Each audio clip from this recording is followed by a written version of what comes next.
বক্তব্য রাখার জন্য অনুরোধ জানাচ্ছি বাংলাদেশ চতুর্থ শ্রেণী সরকারি কর্মচারী সমিতি কেন্দ্রীয় কমিটির সম্মানিত সাংগঠনিক সম্পাদক এবং ঢাকা মেডিকেল কলেজ সাংগঠনিক সংসদের সম্মানিত সমাজসেবা সম্পাদক জনাব মামুন মোল্লা ভাইকে বক্তব্য রাখার জন্য অনুরোধ করছি।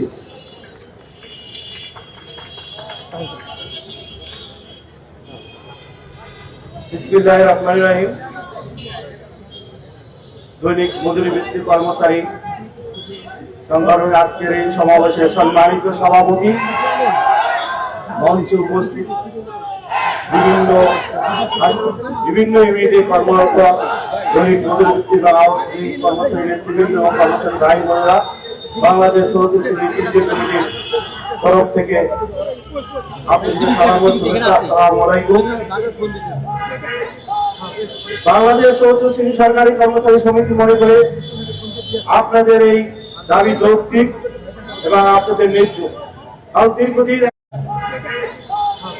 বাংলাদেশ চতুর্থ শ্রেণী সরকারি কর্মচারী সমিতি মনে করে আপনাদের এই দাবি যৌক্তিক এবং আপনাদের ন্যায্য। দীর্ঘদিন একটা প্রতিষ্ঠানে চাকরি করে বয়সের সীমা চলে যায়, তাদের আর সরকারি চাকরিতে ঢোকার পরে যে বয়স সীমা থাকে সেখানে আর তাদের সময় থাকে না।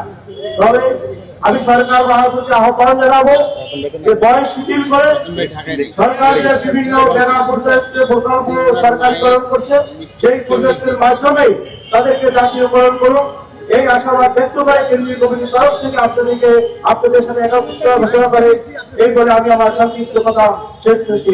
ভালো থাকেন সবাই, সুস্থ থাকেন, কর্মচারী এই এগুলো